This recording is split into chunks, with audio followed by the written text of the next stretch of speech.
boa tarde.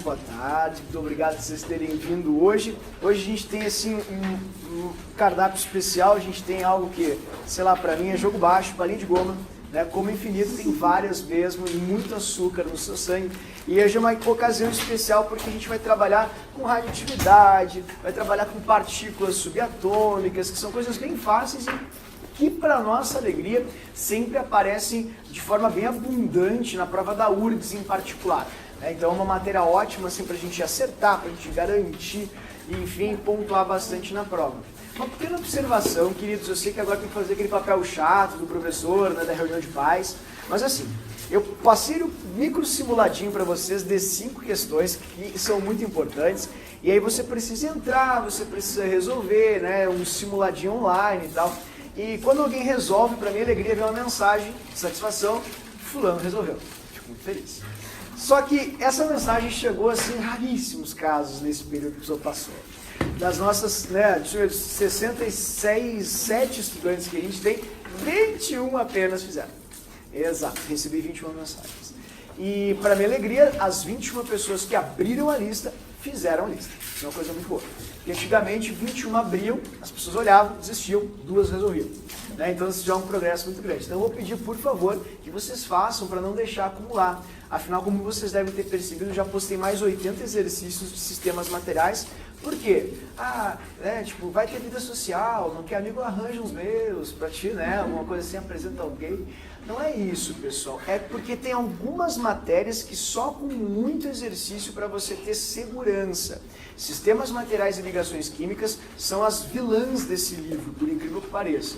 Então, para eu me munir já de algumas eventuais dúvidas que vocês tenham, eu já criei alguns recursos didáticos. Por exemplo, já passei para muitos aqui, está ali no grupo esse cardzinho que é o card de sistemas materiais. Você vai resolver as questões com isso aqui. Aí você vai ler, peguei a questão, não soube responder, aí você lê, ó, se a mistura for heterogênea, ela é hétero? É. Sólido mais sólida ela é. Ah, então não pode ser isso, não pode ser isso. Só pode ser essa ou essa. Então, vai fazendo as questões consultando esses cardzinhos que eu vou te mandando, porque isso vai acelerar o teu desenvolvimento e tu vai trabalhar com questões que são de conceito e definição, ou seja, de memorização. Vai te ajudar muito mesmo.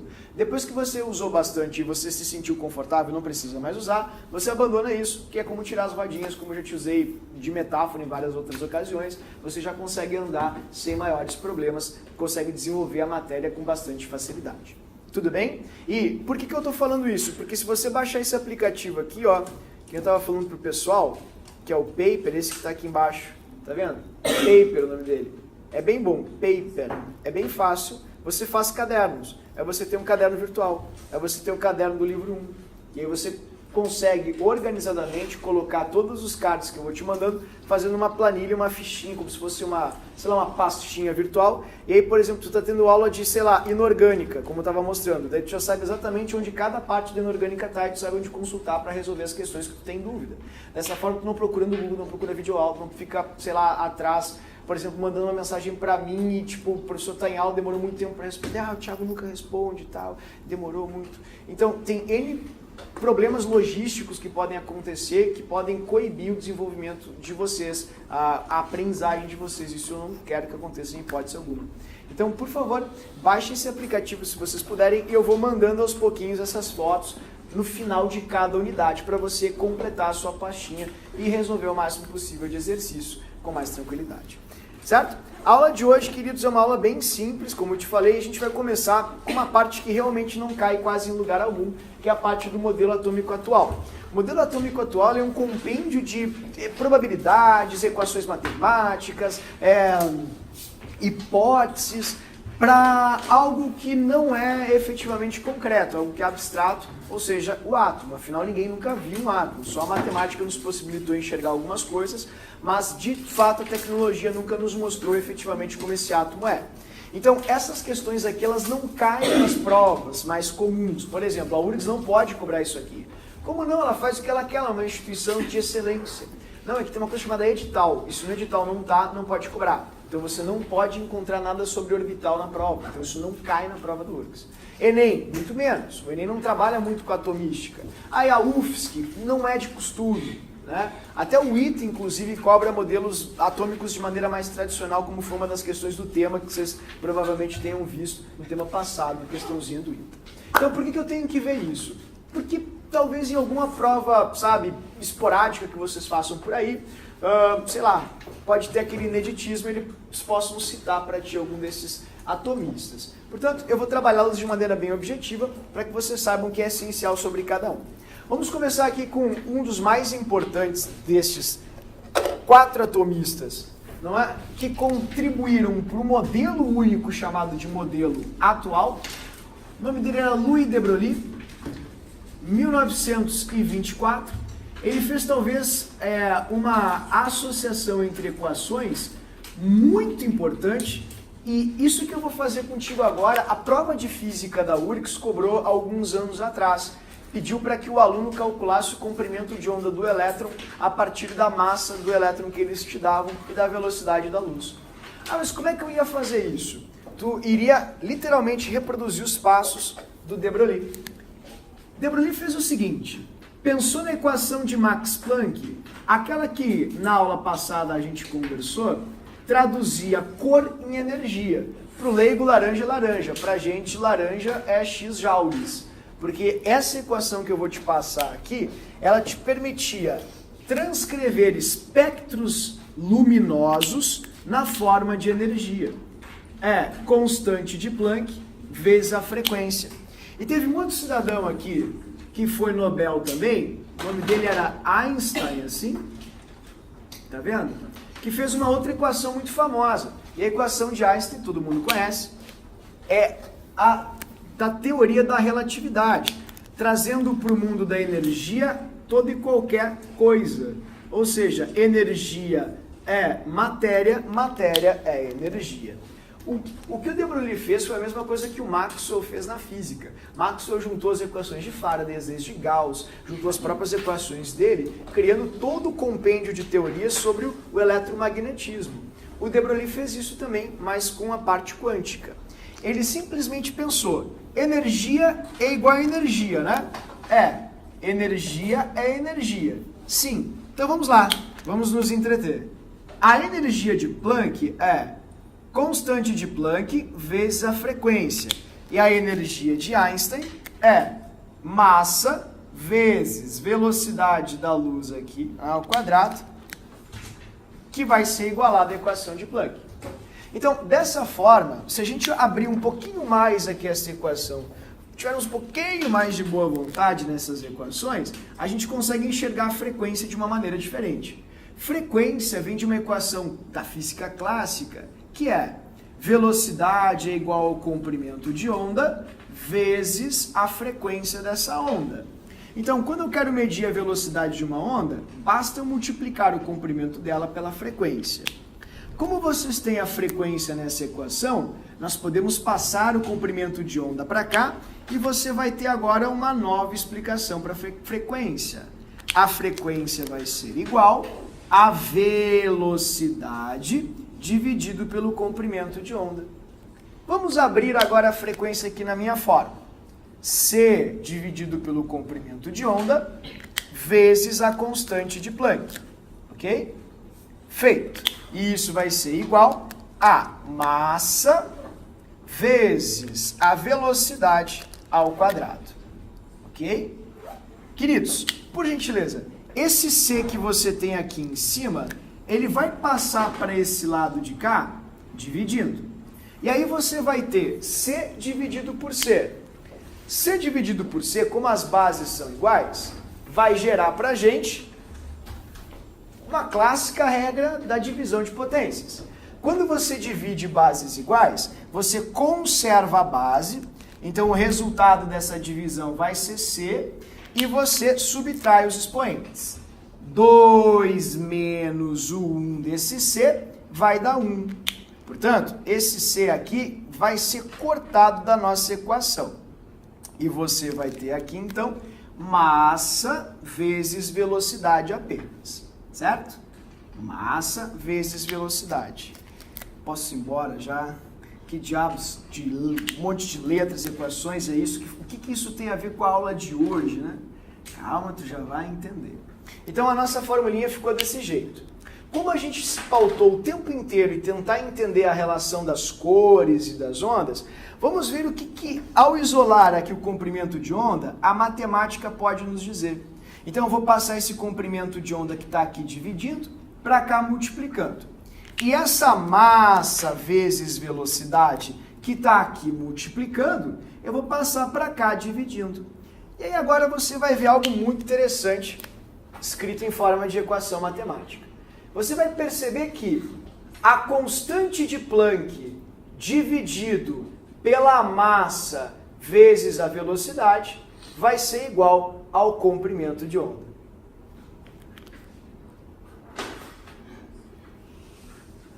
E daí, né, o que tu quer que eu deduza com isso? Eu vou te ajudar. Olha só, tu viu o movimento dessa caneta? Tá, quando tu olhou o meu lançamento de projétil, tu enxergou a caneta fazendo isso aqui. Sim ou não? Sabe por que tu não enxergou a caneta fazendo isso aqui? Porque eu estou sóbrio, né? Não consumi nada etílico, professor. Claro que eu não vou ver desse jeito. Não, querido.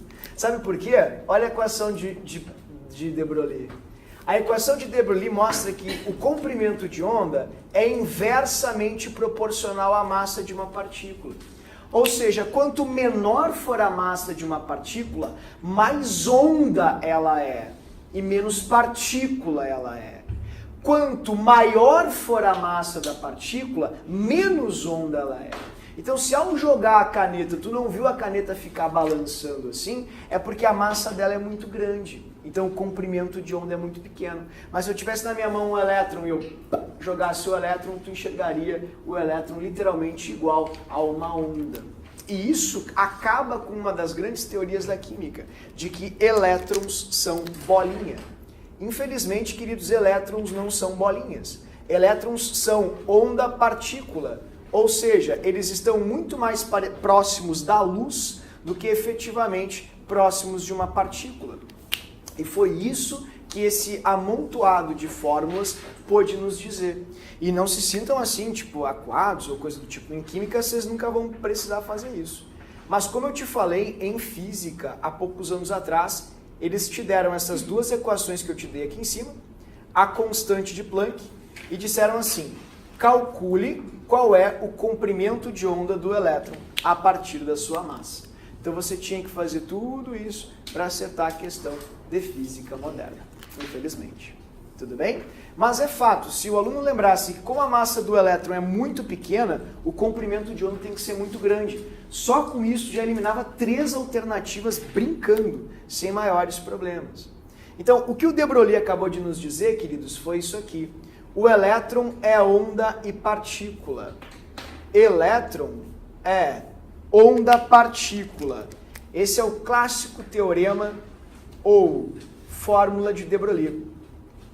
Onda e partícula. E partícula.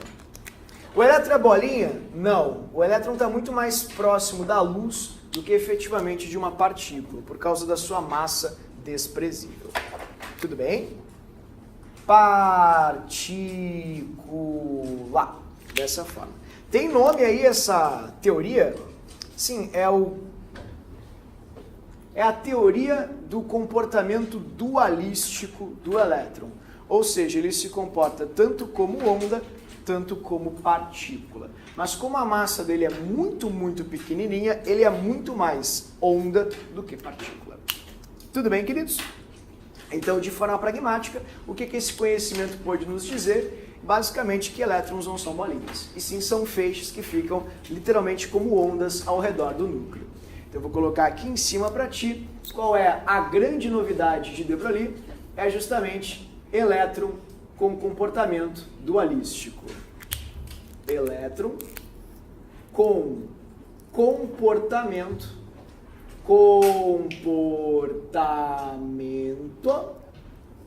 dualístico. Essa palavra é bem importante. Dual ou dualístico, tanto faz. Ele é onda, ele é partícula. Depois disso, logo depois disso, veio um outro cientista cujo nome era Sommerfeld, que disse que o elétron, na verdade, ele apresentava algumas pequenas mudanças de energia nos níveis de energia de Bohr. E sabe por que ele falou isso? Vou te explicar. Ele disse isso em 1925. 1925. Sommerfeld. Assim. Ele disse isso, queridos, porque ele estudou a fundo os espectros luminosos. Já não entendi.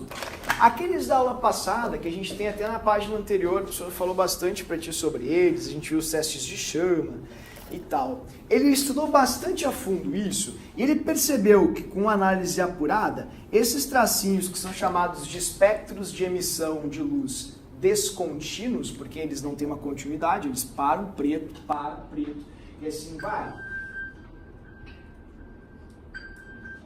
Ok, tá tudo ok. Legal, bacana, tudo certo. Com licença, pessoal.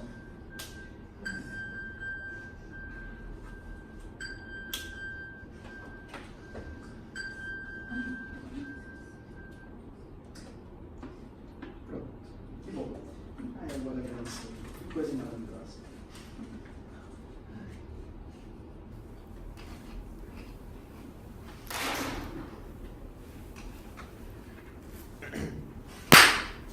Agora deu, né? Se não bate palma, não tem como gravar, não rir, é assim a vida de youtuber, ok? Então, queridos, como funciona? O Sommerfeld, ele percebeu que nesses tracinhos, haviam pequenos outros tracinhos que eram responsáveis justamente por mudanças, pequenas mudanças energéticas nesses níveis. E ele achou isso muito estranho. Pô, como é possível haver outros pequenos tracinhos dentro desse traço maior que é o nível de energia? Então, em poucas palavras, seria assim. Ó. Vou mostrar aqui pra ti, só um momentinho. Aqui você tem o tracinho maior, ok? Fechou? E aí, dentro desse tracinho maior, você vai ter pequenos outros tracinhos. Vou pegar aqui um pedaço dele para tu enxergar. E esses pequenos outros tracinhos, ele inclusive chamou de subníveis. Então, foi esse o momento da história onde você teve acesso aos subníveis.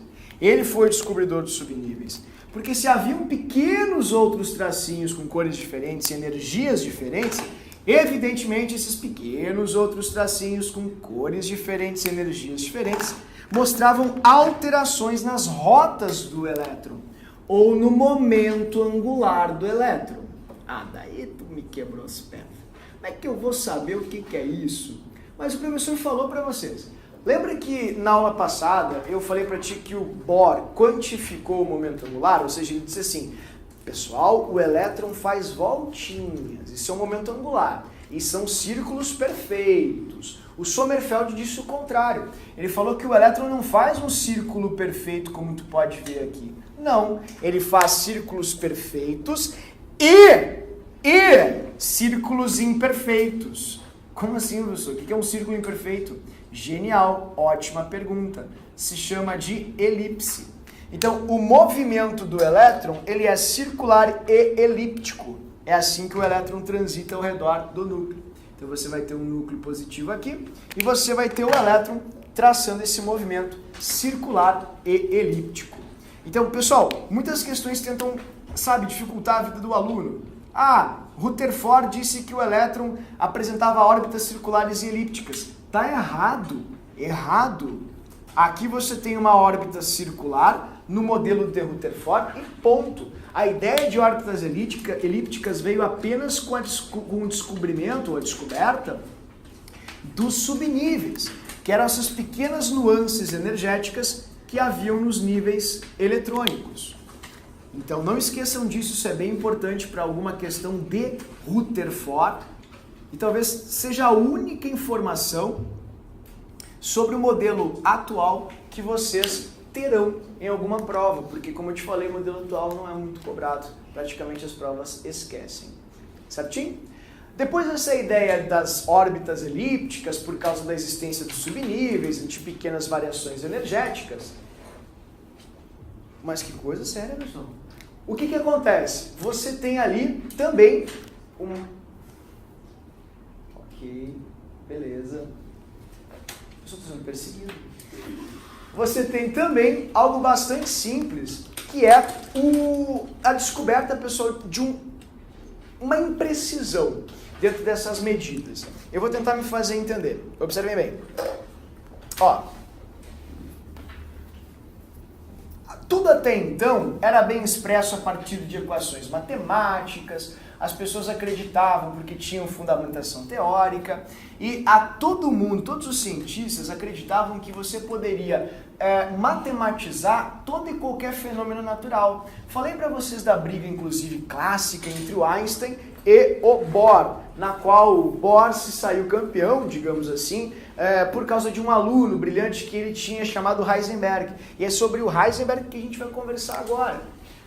Convenção de Solvay, onde o próprio Einstein falou God doesn't play dice. Ou seja, Deus não joga dados, querido. Portanto, nada, absolutamente nada, pode ser não matematizável, entende? E o Bohr mostrou isso, que está errado. O Bohr disse que sim, tem coisas que são não matematizáveis. E eu vou provar isso, matematicamente. Exatamente. E o Heisenberg fez, olha só que paradoxal. Tu teve que usar uma equação matemática para provar que tem algumas coisas que a matemática não consegue ter como precisão. E essa equação talvez seja a equação mais cult da ciência. Aliás, fica a sugestão para você que quiser fazer uma tatuagem. A pessoa vai tatuar o nome do amado, da amada. Eu acho legal, acho bacana, acho louvável. A pessoa vai tatuar um leão, assim, porque sabe, meu signo, a minha personalidade forte. Acho bacana também, querido. Mas se você quiser tatuar uma coisa assim, que é revolucionária mesmo, você tatua essa coisa maravilhosa que você está vendo aqui no quadro, né? Eu prefiro ainda o leão, eu concordo contigo, você não tem o Rei Leão, inclusive, sempre se emociona. Mas isso aqui revolucionou a ciência, queridos, porque matematicamente prova que você não consegue enxergar o elétron, ou calcular, perdão, a posição e a velocidade exatas do elétron dentro de uma região, digamos assim, que foi chamada de orbital. Tipo, não tem como saber onde o elétron está exatamente. Isso foi provado matematicamente. Então, quando Einstein viu essa equação, ele tentou refutar, tentou contrariar matematicamente, ele não conseguiu, ele ficou muito bravo mesmo, ele era muito arrogante, muito pedante, ele tinha, obviamente, currículo para isso, né, pessoal, afinal era o Einstein, conversando sobre, mas ele acabou tendo que calçar as sandálias da humildade e reconhecer que a matemática nem sempre estava com total razão. Então, esse aqui é o princípio da incerteza. Vamos anotar que essa é a equação mais clássica da ciência. Se chama de princípio da incerteza. O que é o princípio da incerteza? Ora, o princípio da incerteza é basicamente condizente a essa clássica frase. Não é possível, palavras do próprio Heisenberg, não é possível calcular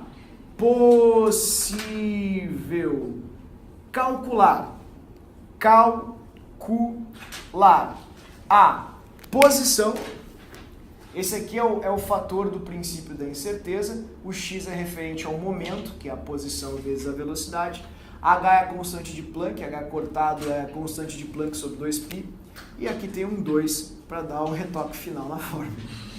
Não é possível calcular a posição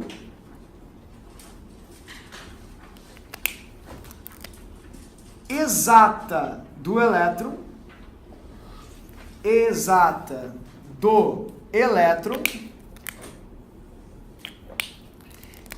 e a sua velocidade simultaneamente. E a sua velocidade, vírgula, simultaneamente. Mas tu quer que eu entenda isso aí? Mas claro que tu entende, é fácil. É só a gente explicar direitinho, quer ver? Então te esforça. Explica aí. Vamos esforçar. Para tu enxergar alguma coisa, tu precisa de quê? Olhos, professor. Não me fala isso. Precisa de luz. E se tu incide luz sobre um elétron, o que ele faz com a luz? Ele absorve e ele sai. Então tu nunca vai ser... O elétron não tá aqui. O elétron já foi. Então o elétron nunca vai ser determinado em relação ao seu momento. ou seja, em relação à sua posição e à sua velocidade. Porque para que você consiga determinar exatamente onde o elétron está e com qual velocidade ele está, ele tecnicamente, você vai precisar de luz, você precisa enxergá-lo e ele sempre vai absorver essa energia que você vai fornecer. Simplificando ao máximo, uma das equações mais icônicas da ciência seria basicamente essa, a explicação do princípio da incerteza. Tudo bem? Simultaneamente. Agora foi. Certinho, queridos? Tá, e daí? Isso acabou com a ideia de que o átomo era uma bolinha no centro com aqueles níveis assim, circulares e uma bolinha girando fora. Isso mostra que o átomo realmente é uma coisa muito mais complexa, feita por regiões e não por níveis de energia efetivamente. E como é que seria possível calcular alguma coisa, alguma região? Por exemplo, vamos supor que vocês vão agora desenhar. Olha que não é aula de desenho, é aula de química, não estou nem aí para desenho. Não, mas eu queria que tu desenhasse matematicamente. Aí, como é que alguém desenha matematicamente? Ué, com um plano cartesiano. O que é isso? Linha, coluna. Coluna, linha. Desenha para mim aí sei lá, um U. Como é que eu desenho um U? Como U? A letra U. Desenha para mim a letra U aí nesse gráfico. Ah, como é que eu não tenho? Dá um lápis. Não, querido. Faz assim, ó, f de x é igual a x ao quadrado. Pronto. Ah, não precisa parábola. Mas aparece a letra U também. Quando vocês começam... É um Uzão infinito, tá vendo? Como é que eu desenho um S tipo assim, meio torto, um S? Eu desenho pra ti. Não é aula de desenho, professor. Eu sei, mas isso é importante pra ti. Nada do que eu vou fazer aqui tem alguma relação externa a não ser aula. Acredite. Pronto. Não tá pronto. Agora vai. Pronto. Ó, isso é uma função polinomial de grau ímpar. Todas as funções de grau ímpar, elas têm essa mesma forma, a única coisa que aumenta é a base, quer ver? Se você, por exemplo, tiver ali, ó, sei lá, 5 na 5, ó, só vai aumentar a base. Pouca gente se dá conta disso. Assim como se for de grau par, ela sempre vai aparecer uma parábola, só que a base vai aumentando. Por exemplo, quarto, tá vendo? Se eu botar sexto grau, ó, vai aumentando ainda mais, mas sempre a mesma forma. Entendeu? Então a matemática às vezes não tem essa funcionalidade que a tecnologia te traz. Mas a matemática te mostra uma coisa, como eu desenho coisas, mediante equações. Onde tu quer chegar, qual é o teu ponto de vista? Tinha um cara muito bom nisso. Um cara que sabia todas as equações para todas as formas que eram de interesse da ciência. O que não era fácil no pensamento dele? No pensamento eu não sei, mas o nome obviamente não era fácil. O nome dele era Schrödinger. Difícil de falar. É o cientista com maior número de consoantes no nome possível. Né? Vou mostrar aqui para vocês enxergarem. Esse alemão aqui era muito bom em matemática e ele falou assim, ó, deixa para mim, deixa que eu vou fazer. Depois de ter feito lá o paradoxo do gato na caixa com veneno, acho que todo mundo já ouviu falar sobre isso, ele também, né, conseguiu determinar exatamente a área com maior probabilidade de ter elétrons ao redor do núcleo, graças a algumas equações matemáticas bem profundas, que eu não vou nem ousar a reproduzir aqui, e ele conseguiu com essas equações determinar, não esses U's que eu te mostrei, mas essas coisinhas aqui, ó. Olha que legal. Ele viu que alguns elétrons faziam esse movimento, então eles sempre estavam dentro de esferas ao redor do núcleo. Alguns outros, ele chamou isso aqui de Sharp, por isso que o nome é S. Alguns elétrons faziam essa forma aqui, ó, poderiam estar no eixo PZ, no PY e no PX. Ele chamou de principal, porque os elementos mais importantes assim dos organismos vivos são elementos cujas formações são esses orbitais, né? As ligações entre eles. Ele também achou um que era muito confuso, ele chamou de diffuse, por isso que tem essas formas esquisitas, tá vendo? Ó, ele calculou tudo isso matematicamente, com as funções, as equações diferenciais de Schrödinger. E um que era o functional, que de functional não tem absolutamente nada. Meu Deus do céu, olha isso aí. Então você pode ter um átomo, e tem átomos, elementos pesadíssimos, que tem elétrons em todas essas regiões. Tá vendo? Tiago. Ó. Oi, querido. Então, o Pauling, ele pegou do Schrödinger. Sim. Você tem que ter um alemão fluente ou tá muito braba para pronunciar o nome dele corretamente, né? Falar incisivamente chega bem próximo. Então, o Pauling, na verdade, ele só compilou várias ideias. E o que ele fez também foi associar a relação do tamanho disso aqui, tá vendo? Com a forma dele. Ah, como que explicação horrível. Não, querida, tá tendo um livro, vou te mostrar, olha só. Esses orbitais são as formas, e quem calculou as formas, obviamente, foi Schrödinger. Só que tem a questão do tamanho. E o tamanho vai gerar energias diferentes, como tu pode ver aqui nesse diagrama que mostra de onde Pauling tirou o seu diagrama. Então tu tem, por exemplo, ó, se a bolinha é pequena, corresponde a um S, o nível 1. Se ela aumenta, a energia é maior. Mas como é energia de S, ele acaba sendo esférico, dessa maneira. Então, o que o Pauling fez? Ele alinhou o trabalho, né, a evolução do trabalho científico até então, e associou a questão da dimensão dos orbitais, criando o que a gente chama didaticamente de níveis, ou diagrama de distribuição de Pauling. Então, o elemento é uma outra coisa, né? O elemento diz respeito ao núcleo. Quem define um elemento é o núcleo, não a sua eletrosfera. Isso aqui é só o comportamento dos elétrons que esses elementos possuem. Então, tu pode ter, por exemplo, um hidrogênio, pode ter um hélio, pode ter um sódio, pode ter um lítio, depende do número de elétrons que esses elementos terão em uma certa situação. Então, se eles tiverem X elétrons, eles podem ter elétrons aqui, elétrons aqui, elétrons aqui. Vai depender do número de elétrons que eles possuem. E aí tu vai montando a forma como os elétrons, digamos assim, descrevem suas zonas ao redor do núcleo a partir desses orbitais. Mas uma coisa importante, elemento é núcleo. Só o núcleo é que determina um elemento. A gente já vai ver isso logo logo. Então, Schrödinger determinou as equações matemáticas de onda.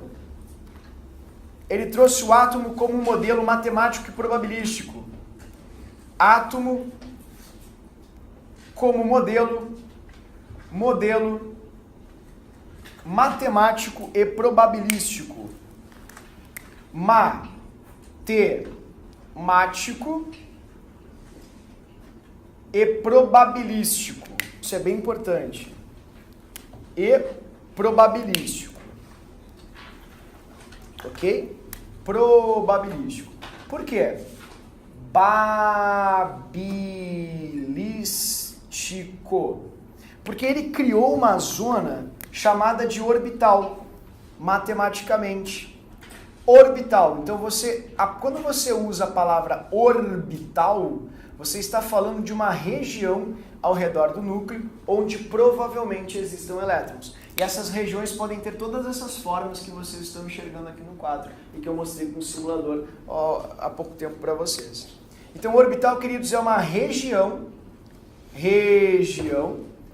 ao redor do núcleo, vírgula, onde é provável encontrar elétrons.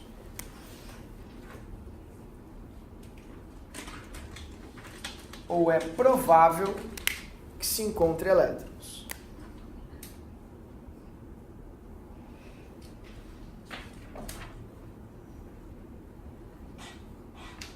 Ok? Então, em poucas palavras, ele conseguiu descobrir as equações que definem e descrevem perfeitamente o movimento que os elétrons fazem ao redor do núcleo. E aí quebra aquela ideia de que o átomo é uma bolinha com círculos em volta e mostra que o átomo ele é muito mais complexo do que efetivamente parecia ser.